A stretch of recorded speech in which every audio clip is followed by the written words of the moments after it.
sage. There was no community without a Torah sage.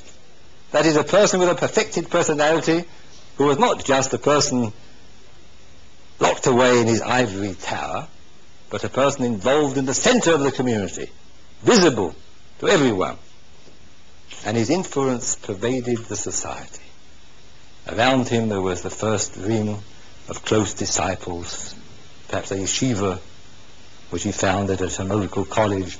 Around that there were the householders and businessmen who also learnt Talmud and studied, sometimes with him, sometimes in his range, asked him questions and so on. Around them there was a wider ring of people who perhaps didn't attend synagogue so often, but at least they knew that they had a rabbi whom they could go to who was one of them.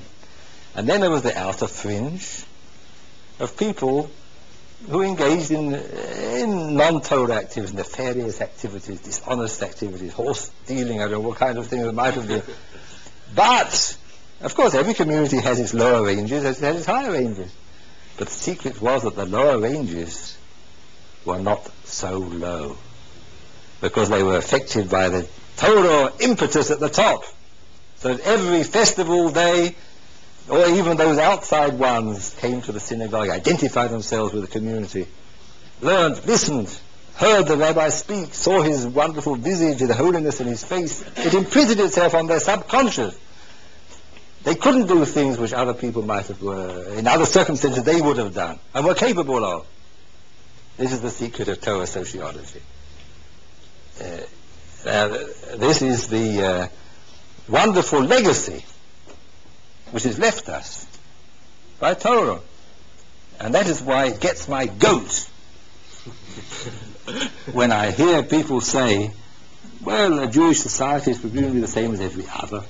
We must have our criminals, we must have our prostitutes, we must have our murderers. We have the same problems as any society in Western civilization. That's a lie.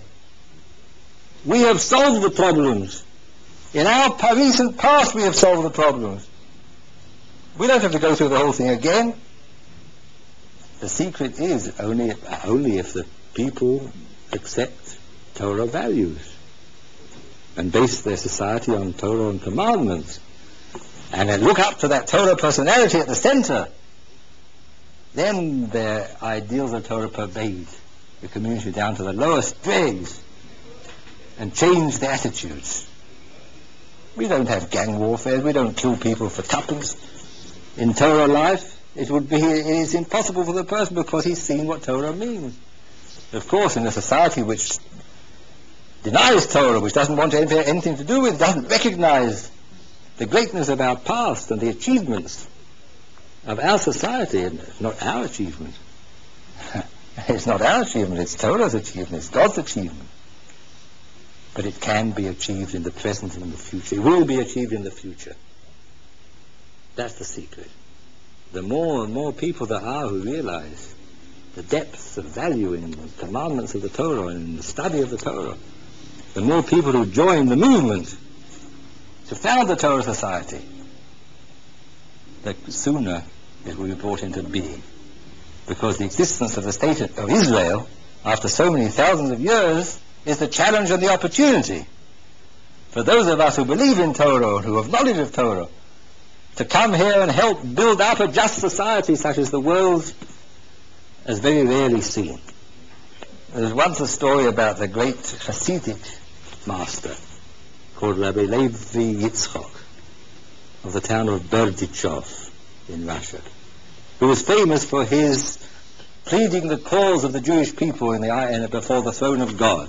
His claim against God was, why do you leave us so long in exile? Why did you take us out and let us build up our own society? There was once a story that the day before the feast of Passover, which, as you know, means that all leavened bread and such like, biscuits, cakes, anything connected with the leavening process must be banished from Jewish homes.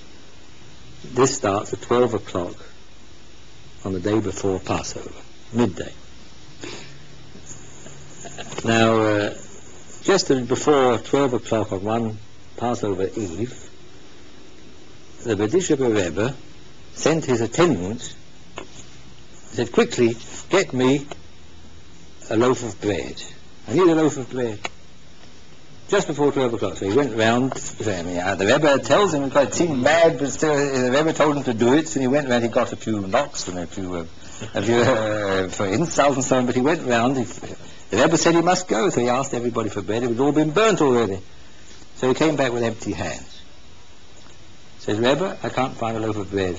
Says, it must be from a Jewish family, this loaf of bread. I can't find one. So he said, all right, now go and find me a couple of pounds of tobacco. Now you must know that tobacco was a monopoly of the Russian Tsarist government. It was forbidden on pain of terrible punishment, Siberia no less, if a person was found in possession of tobacco without a license. This new assignment was much easier. He went to one or two people whom he knew, and he picked up a couple of boxes of tobacco, and he brought it to the Rebbe. And the Rebbe took these boxes of tobacco, and he laid it in front of the Holy Ark in the synagogue. He said, God, look at this. Look at your people Israel. He said, here, the Tsar of Russia has his police, his gendarmes, his army, his prisons, his tortures, his Siberia. And nevertheless, when needed, people find means of evading the law. But you, God, 3,500 years ago, you gave a law on Mount Sinai that there should be no leavened bread in Jewish houses, and you have no Tsar, no army, no prisons, no gendarmes, no police. And look how your people obey your word after all this time. Now, isn't it time you took them out of this exile and let them a chance to build up their life on their own? Here we see the difference, the essential difference between a society based upon acknowledged ideals, loyalty to a spiritual faith, and society based upon cold, impersonal law and a police force,